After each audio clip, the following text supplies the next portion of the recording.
Hello students, मैं पीयूष राजपूत और आपका अपना चैनल पीयूष कोचिंग क्लासेस। जैसे बच्चों हमारी केस स्टडी क्वेश्चन की सीरीज चल रही है और हमने अपना चैप्टर हेलो एल्केन्स और हेलो एरिन्स को स्टार्ट किया था, उसका एक पैसेज कर लिया था, पैसेज नंबर 26। उसी को आगे बढ़ाते हैं और देखते हैं पैसेज नंबर 27 क्या कहता है। कह रहा है न्यूक्लियोफिलिक सब्स्टिट्यूशन रिएक्शन और two types. Substitution nucleophilic bimolecular यानी कि SN2 एंड सब्स्टिट्यूशन यूनिमोलिकुलर यानी कि SN1 depending on the molecule taking part in determining the rate of reaction. यानी कि आपको न्यूक्लियोफिलिक सब्स्टिट्यूशन रिएक्शन दी हुई है, दो तरह की आपकी हैं, SN1 और SN2। छोटा सा ब्रेक में मैं आपको बता दूं कि जो SN1 है उसमें क्या होता है कि सबसे पहला स्टेप होता है लीविंग ग्रुप का जाना। यानी कि लीविंग ग्रुप जा रहा है, उसके बाद आपका कार्बोकैटायन बनेगा, कार्बोकैटायन का रीअरेंजमेंट होता है, तब बच्चों न्यूक्लियोफाइल का अटैक करता है। क्लियर है? इसमें अटैक आपका आगे और पीछे दोनों से पॉसिबल है, इसलिए इसमें बच्चों इन्वर्जन की पॉसिबिलिटी भी होती है, यानी पार्शियल इन्वर्जन हो सकता है। जबकि SN2 की बात करें तो लिविंग ग्रुप का जाना और न्यूक्लियोफाइल का अटैक करना साथ साथ होता है, इसलिए कभी भी इसमें आपको कार्बोकैटायन बनता हुआ दिखाई नहीं देगा। यानी कि ऐसा समझो कि बस निकल रहा है और जुड़ रहा है, साथ साथ हो रहे हैं और इसमें इन्वर्जन होता है। यानी कॉन्फ़िगरेशन अगर R है तो S हो जाएगा और S है तो R हो जाएगा, लेकिन SM में पॉसिबिलिटी होती है दोनों की। क्लियर है? लेकिन आपको जो मेजर प्रोडक्ट मिलेगा वो आपका रिटेंशन से ही मिलेगा, इन्वर्जन से नहीं मिलेगा। ओके, आगे बढ़ते हैं। Reactivity of alkyl halide towards SN1 and SN2 reaction depends on various factors such as steric hindrance and stability of intermediate and transition state and polarity of solvent. SN2 reaction mechanism is favored mostly by primary alkyl halide and secondary and tertiary. The order is reversed in case of SN1. चलो, कह रहा which of the following the most reactive towards nucleophilic substitution. अब देखो जो आपको बच्चों पहला दिया हुआ है, अगर हम बात करते हैं न्यूक्लियोफिलिक सब्स्टिट्यूशन की तो किसका रेट फास्ट होगा? उसका रेट डिपेंड करता है लिविंग ग्रुप के निकलने पर, और लिविंग ग्रुप उसका जल्दी निकलेगा जिसका बनने वाला इंटरमीडिएट ज़्यादा स्टेबल है। याद रखना कि जब कभी भी आपका इंटरमीडिएट बन रहा है, अगर वो इंटरमीडिएट ज़्यादा स्टेबल है तो प्रोडक्ट वही देगा, चाहे उसका प्रोडक्ट स्टेबल हो या ना हो।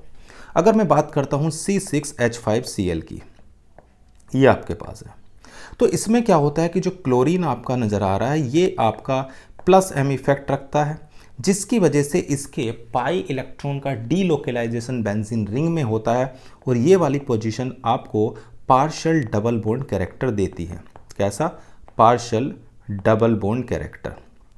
तो पार्शियल डबल बॉन्ड कैरेक्टर की वजह से इसका निकलना तो बहुत मुश्किल है, यानी कि हाई टेम्परेचर, प्रेशर और इलेक्ट्रॉन विड्रॉइंग ग्रुप, पता नहीं क्या क्या आप जोड़ोगे तब जाके ये बाहर निकलेगा, तो इसका रेट तो बहुत कम है। अगला आपके पास दिया बिनाइल, इसका भी रेट कम होता है। और अब आते हैं इस पोजीशन पे। ये जो पोजीशन है बच्चों, ये आपकी एलाइलिक पोजीशन है, और एलाइलिक पोजीशन पर अगर आप किसी को निकाल रहे हो तो जो बनेगा उस पर ध्यान दो। CH2, CH और CS2+, ये जो है आपका रेजोनेंस शो करता है, और रेजोनेंस में जो बनेगा, अगर मैं पाई इलेक्ट्रॉन को इधर शिफ्ट करता हूँ तो बनेगा CS2+ CH and double bond CS2। यानी कि एलाइलिक पोजीशन से जब आपका हैलोजन निकल रहा है तो बनने वाला इंटरमीडिएट बहुत स्टेबल है, क्योंकि उसमें RS यानी रेजोनेटिंग स्ट्रक्चर बन रहे हैं। रेजोनेटिंग स्ट्रक्चर उसकी स्टेबिलिटी को बढ़ा रहे हैं, तो बच्चों इंटरमीडिएट स्टेबल है तो वही आपका प्रोडक्ट देगा, रेट फास्ट होगा। यानी कि ऑप्शन हो गया एलाइलिक पोजीशन वाला। Okay, isopropyl chlorides undergo hydrolysis by isopropyl. चलो भाई, आइसोप्रोपाइल देखते हैं पहले।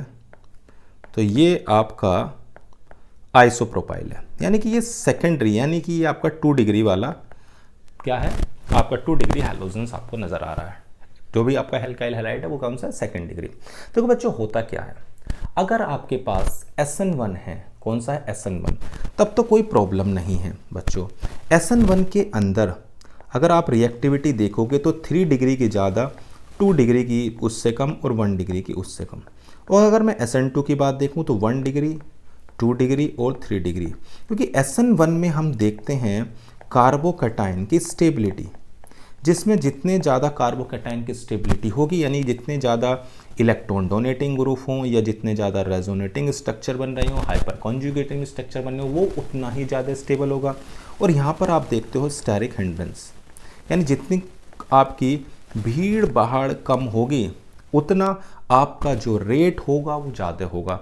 तो आपका जो स्टेरिक हिंड्रेंस है वो आपका क्या होना चाहिए, कम से कम हो, जो 1 डिग्री पर सबसे कम होगा। और इसमें देखोगे तो कार्बोकैटायन की स्टेबिलिटी, क्लियर है इतनी बात। चलो भाई, कार्बोकैटायन की स्टेबिलिटी हम देख रहे हैं। अब आते हैं इस पर। देखो भाई, जो आइसोप्रोपाइल क्लोराइड है वो ना तो 1 डिग्री ना 3 डिग्री। 1 डिग्री होता तो फटाफट बोल देते कि SN2 होगी, और 3 डिग्री होता तो बोल देते SN क्या होगी, SN1 होगी। किसमें? 3 डिग्री में। 1 डिग्री में होगी SN2। लेकिन 2 डिग्री में हो जाता है कंपटीशन, यानी कि दोनों की पॉसिबिलिटीज़ है कि आपकी SN1 भी हो सकती है और SN2 भी हो सकती है। तो हम कह सकते हैं जो हाइड्रोलाइसिस है वो आपकी दोनों मैकेनिज्म शो कर सकती है। क्लियर है इतनी बात? Okay. The most reactive nucleophile among the following. देखो भाई, न्यूक्लियोफाइल जितना छोटा आपको नज़र आएगा वो उतना ही ज़्यादा रिएक्टिव होगा।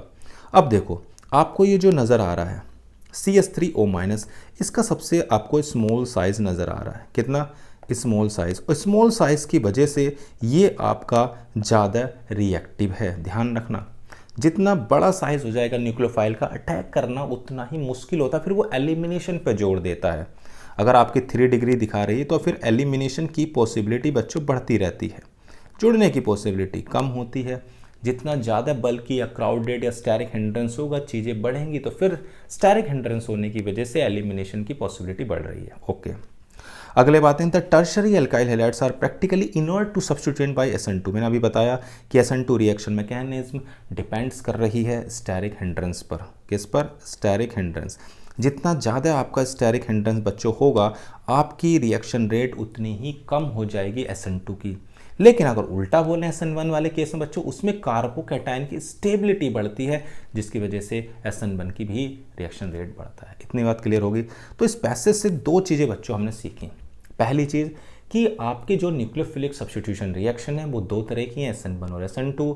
SN1 में पहले लीविंग ग्रुप जा रहा है, फिर कार्बोकैटायन बन रहा है, उसका रीअरेंजमेंट होता है, फिर आपका न्यूक्लियोफाइल अटैक करता है। लेकिन SN2 के अंदर लिविंग ग्रुप का जाना और न्यूक्लियोफाइल का अटैक साथ साथ है, कार्बोकैटायन बनता ही नहीं है और आपका इन्वर्जन होता है। फिर मैंने बताया कि इनके जो क्या नाम रेट हैं वो किस किस फैक्टर पर डिपेंड करते हैं।